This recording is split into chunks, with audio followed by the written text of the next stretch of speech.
WHO ने global tuberculosis report 2025 को release किया है। अब ये जो रिपोर्ट है ये ग्लोबल पर्सपेक्टिव से तो इम्पोर्टेंस रखती है, एग्जाम के लिए भी काफी इम्पोर्टेंट है, और इसमें इंडिया के लिए जो मिक्स्ड पिक्चर है वो प्रेजेंट करी गई है। तो हम समझेंगे कि आखिर ये टीबी क्या है, इंडिया में इस समय जो ये रिपोर्ट आ रही है उसमें उसके अनुसार इंडिया में क्या चीज़ें अच्छी हुई हैं, क्या चीज़ें चिंताजनक हैं, एक वर्ल्ड पर्सपेक्टिव में क्या चीज़ें चल रही हैं वो भी हम देखेंगे। तो स्टार्ट करते हैं। वीडियो अगर आपको इन्फॉर्मेटिव लगे तो आप इसे लाइक करें, इस तरह की और वीडियोस के लिए चैनल को सब्सक्राइब करें।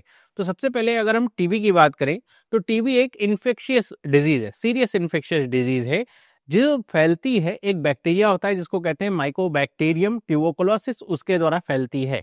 अब ये जो बैक्टीरिया है ये ज्यादातर या कह सकते हैं टिपिकली लंग्स को, हमारे फेफड़ों को अफेक्ट करता है, लेकिन जरूरी नहीं केवल फेफड़े ही अफेक्टेड हों इससे इससे हमारे बॉडी के और भी ऑर्गन जैसे किडनी, ब्रेन, स्पाइन, स्किन, सब कुछ ये अफेक्ट कर सकता है। और ये फैलता कैसे है, जैसा यहाँ पे लिखा है इन्फेक्शियस डिजीज है, तो जो एरोसोल ड्रॉपलेट्स होते हैं, मतलब जब आप सांस लेते हैं तो उसके द्वारा जो ड्रॉपलेट्स निकल रहे हैं, आप छींक रहे हैं, खांस रहे हैं, तो उसके द्वारा ही ये दूसरे व्यक्ति में पहुंचता है। मतलब अगर एक व्यक्ति को टीबी है तो दूसरे व्यक्ति को टीबी ट्रांसफर कर सकता है। तो ये एक तरीके से बात हो गई यहाँ पे टीबी की। और इसके लिए एक बीसीजी वैक्सीनेशन होती है, चिल्ड्रंस को लगाई जाती है, जो कि टीबी के सीवियर फॉर्म से तो प्रिवेंट करती है, लेकिन जो एडल्ट्स होते हैं उनके ऊपर इसका कुछ खास इफेक्ट जो है होता नहीं। मतलब आप एडल्ट्स को लगा देंगे तो ऐसा नहीं होगा कि उनको टीबी होने की संभावनाएं कम होगी। बच्चे में लगा हुआ है अगर, तो फिर वहां पर सीवियरनेस उसकी कम हो जाती है।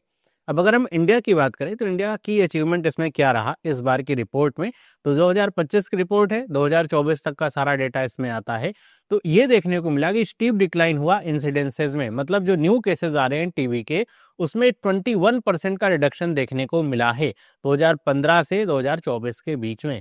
तो ये जो रिडक्शन है, ये जो ग्लोबल एवरेज है 12% का, कह सकते हैं कि उसका लगभग डबल रिडक्शन है। मतलब अगर पूरे दुनिया भर में देखा जाए तो 12% के दर से जो टीबी के केसेस कम हुए हैं, तो इंडिया में 21% के दर से वो केसेस कम हुए हैं।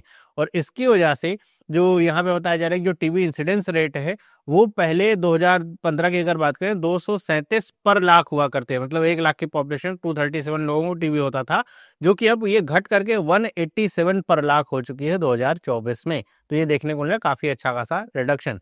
और वहीं पे अगर हम बात करें मोर्टेलिटी की, मतलब टीबी की वजह से कितने लोगों की मृत्यु हो रही है इंडिया में, तो उसमें भी रिडक्शन देखने को मिला है।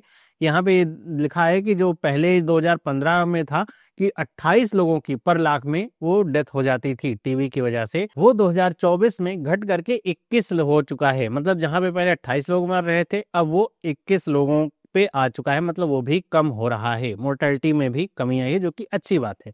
फिर हम बात करें यहाँ पे कि जो ट्रीटमेंट कवरेज है उसमें भी काफी इंप्रूवमेंट देखने को मिला है। मतलब इंडिया का जो ट्रीटमेंट कवरेज है वो 53% जो था 2015 में, अब बढ़ करके 92% हो चुका है 2024 में।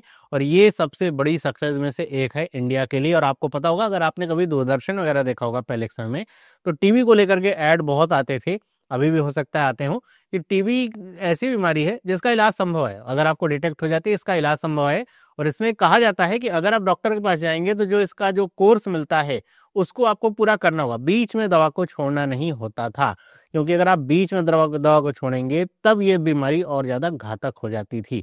तो इसी तरह का जो ट्रीटमेंट कवरेज है वो इंडिया में बढ़ा करके 92% कर दिया गया है।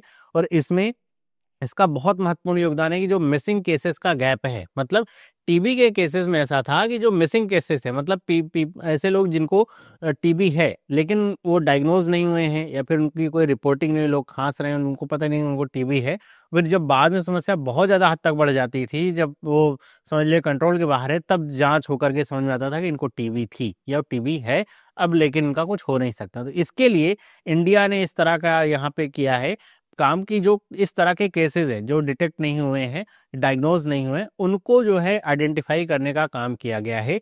और ये जो गैप है जो कि 15 लाख था 2015 में, कि लगभग इतने लोगों को टीबी है लेकिन अभी तक वो पकड़े नहीं गए या फिर जांच नहीं हुई है, वो 2024 में आते आते अब घट करके 1 लाख से भी कम हो गया है। तो आप ये समझिए कि इसकी वजह से जो टीबी के केसेस हैं उसमें कमी देखने को मिल रही है। और हाई ट्रीटमेंट सक्सेस भी है इंडिया का, मतलब जो इंडिया का सक्सेस रेट है ट्रीटमेंट के द्वारा वो है 90% का। मतलब अगर 100 लोगों को टीबी हो रहा है और उनका इलाज चल रहा है, 90 लोग उससे ठीक हो जा रहे हैं। तो अगर ग्लोबल एवरेज की बात करें तो 88% का ही है, तो उस ग्लोबल एवरेज से भी इंडिया का जो एवरेज है वो 2% ज़्यादा है। तो ये थी सारी अच्छी अच्छी बातें कि जो इस बार की रिपोर्ट में इंडिया के लिए लिखी हुई हैं, कि जो डिक्लाइन है न्यू केसेस में वो देखने को मिला, मोर्टेलिटी रेट कम हुई है, इंप्रूवमेंट अच्छा हुआ है, जो मिसिंग केसेस हैं उनमें कमी आई है, और ट्रीटमेंट की सक्सेस काफ़ी अच्छी रही है। अब हम बात करते हैं कुछ ऐसी चीज़ों की जो कि अभी भी चिंताजनक हैं। तो इंडिया की ये सारी चीज़ें देखने के बाद भी इंडिया अभी भी दुनिया की सबसे हाईएस्ट टीबी बर्डन वाली कंट्री में है। और अगर उस कंट्री में तो है ही, लेकिन इंडिया नंबर 1 पर भी है। और इस वजह से अगर पूरे दुनिया में देखा जाए कि टीबी के केसेस में इंडिया कौन से स्थान पे है, तो आप कहेंगे नंबर 1 पे।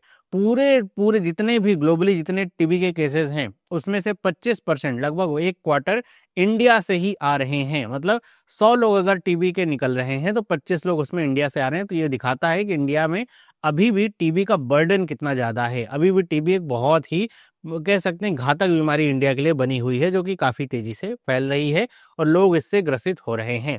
और यहाँ पे अगर हम बात करें हाई मोर्टेलिटी कंट्रीब्यूशन का, तो अब सिंपल सी बात है, जब इंडिया में केसेस बहुत ज़्यादा है, सबसे ज़्यादा केसेस हैं इंडिया में, तो सिंपल सी बात है इंडिया से जो डेथ का मामला है वो भी सबसे ज़्यादा होगा। तो ये बता रहे हैं कि पूरे ऑल ग्लोबल टीबी डेथ में 28% लोग इंडिया से ही यहाँ पे डेथ हो रही है उनकी।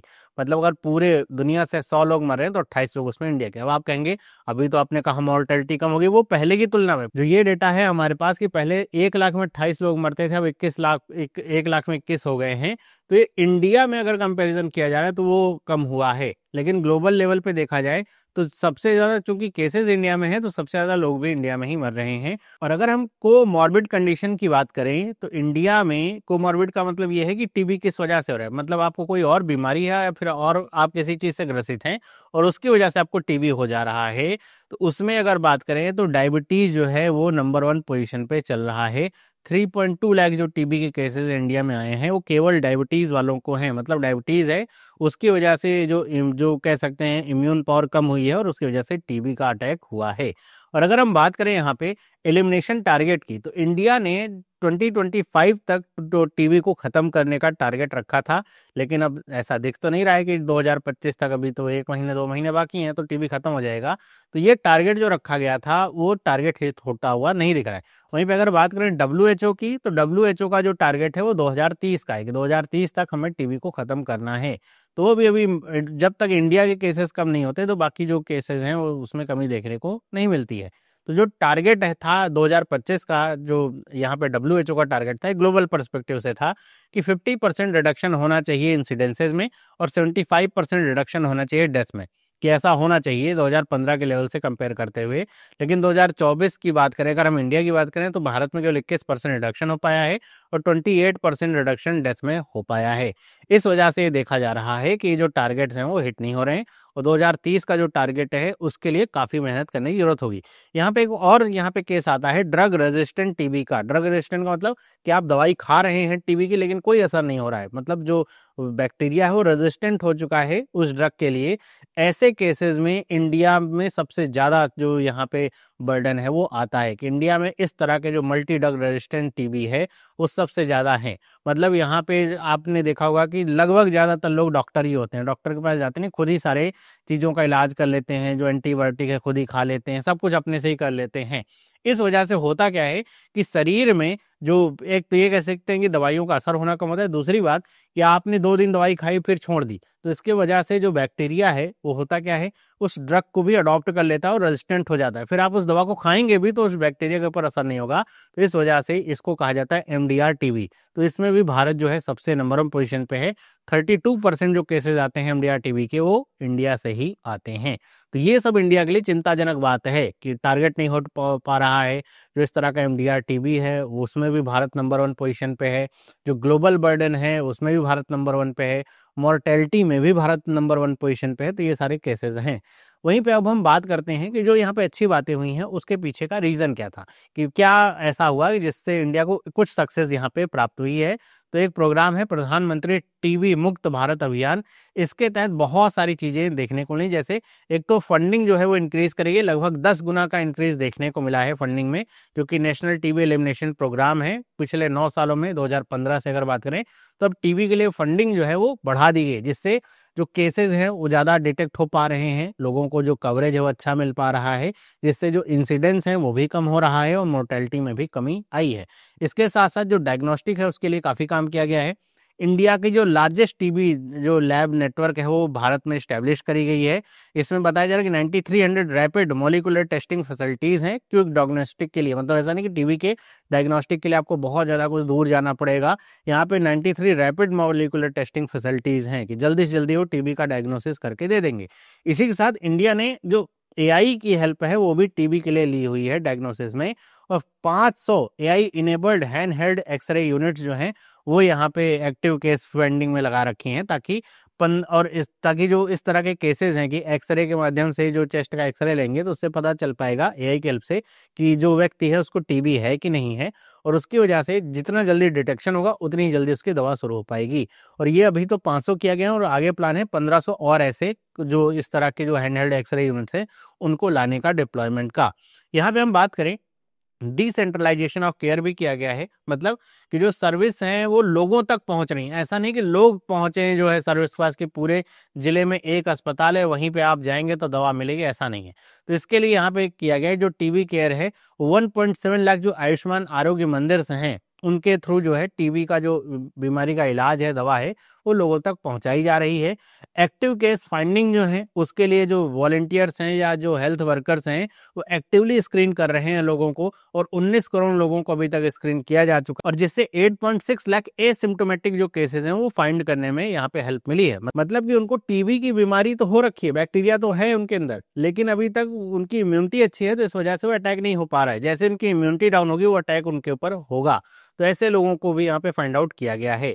और कुछ कम्युनिटी और न्यूट्रिशनल सपोर्ट के प्रोग्राम से चलाए गए, जैसे निक्षय पोषण अभियान है, निक्षय मित्रराज अभियान है, जिनके माध्यम से जो न्यूट्रिशन की कमी है उसको दूर करने का प्रयास किया जा रहा है। क्योंकि टीबी की जो बीमारी है वो माल न्यूट्रिशन की वजह से होती है। मतलब आपका शरीर अगर इम्यून उतना अच्छा नहीं, इम्यूनिटी सिस्टम आपका अच्छा नहीं है क्योंकि आपको पोषण नहीं मिल पा रहा है सही तरीके से, तो आप टीबी से ग्रसित होंगे ही होंगे। तो उसको भी दूर करने का प्रयास किया जा रहा है। तो ये सब कुछ गवर्नमेंट के प्रोग्राम है। वहीं पर अगर हम ग्लोबल कॉन्टेक्स्ट की बात करें तो ग्लोबल बर्डन में पूरे दुनिया भर में 10.7 मिलियन जो लोग हैं वो 2024 में टीबी की वजह से बीमार पड़े हैं।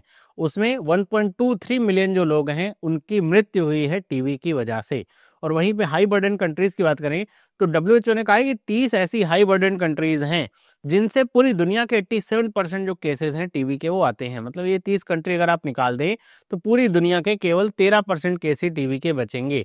और इन 30 कंट्रीज में अगर हम कुछ नाम लें, जैसे इंडिया आता है पहले नंबर पर, 25% केसेस आते हैं यहाँ से, इंडोनेशिया 10%, फिलीपींस 6.8, चाइना 6.5 और पाकिस्तान 6.3%। तो ये वो टॉप 5 कंट्रीज हैं जिनकी वजह से टीबी ज़्यादा। अब आप इन्हीं को आप जोड़ लीजिए, 25, 10, 35, 6, 3, 18, 18 और एक और जोड़ लीजिए, कितना हो जाएगा 19। तो 35 और 19 कितना हो जाएगा 54%। तो 54% केसेस केवल 5 इन देशों से ही आ रहे हैं, बाकी के देशों को तो छोड़ दीजिए। तो ये बहुत हाई बर्डन है। अगर इंडिया में अब कमी देखने को मिल जाए तो आप देखेंगे कि जो ओवरऑल टारगेट है वो हिट होने में काफ़ी हेल्प होगी। वहीं पर अगर ग्लोबल एमडीआर टीबी क्राइसिस की बात करें तो इसको भी पब्लिक हेल्थ क्राइसिस बताया गया है। मतलब कि अब किसी बीमारी के ऊपर अगर उसकी दवा ही असर नहीं कर रही है तो वो सबसे ज़्यादा खतरे वाली बात हो जाती है। और टीबी के लिए जो कोमॉर्बिड कंडीशंस बताई गई हैं जो जिनसे टीबी सबसे ज़्यादा होता है, जैसे डायबिटीज़ हो गया, अंडर न्यूट्रिशन हो गया, स्मोकिंग हो गया और एयर पोल्यूशन हो गया, जिनकी वजह से टीबी सबसे ज़्यादा फैल रहा है और लोग इससे बीमार पड़ रहे हैं। क्योंकि सारी रीजन्स की वजह से आपके शरीर की इम्यूनिटी जो है वो कमज़ोर होती है और फिर टीबी आपके ऊपर अटैक करता है। तो ये है कुछ ग्लोबल कॉन्टेक्स्ट की चीज़ें। तो ये थी पूरी डिटेल रिपोर्ट, इसलिए मैंने आपको सारी चीज़ें इंपॉर्टेंट बताई टीबी को लेकर के, क्या इस समय डब्ल्यूएचओ की ये जो रिपोर्ट है वो कहती है, इंडिया की क्या कंडीशन है, क्या अच्छी बातें हैं, क्या बुरी बातें, अच्छी बातें होने के पीछे का रीज़न क्या है, और एक ग्लोबल कॉन्टेक्स्ट इसका क्या रहा। आई होप आपको ये वीडियो काफ़ी इन्फॉर्मेटिव लगा होगा। इस तरह की और वीडियोज़ के लिए चैनल को सब्सक्राइब करिए। वीडियो अच्छा लगा है तो लाइक करिए। मिलते हैं अगली वीडियो में। सभी लोगों को बाय।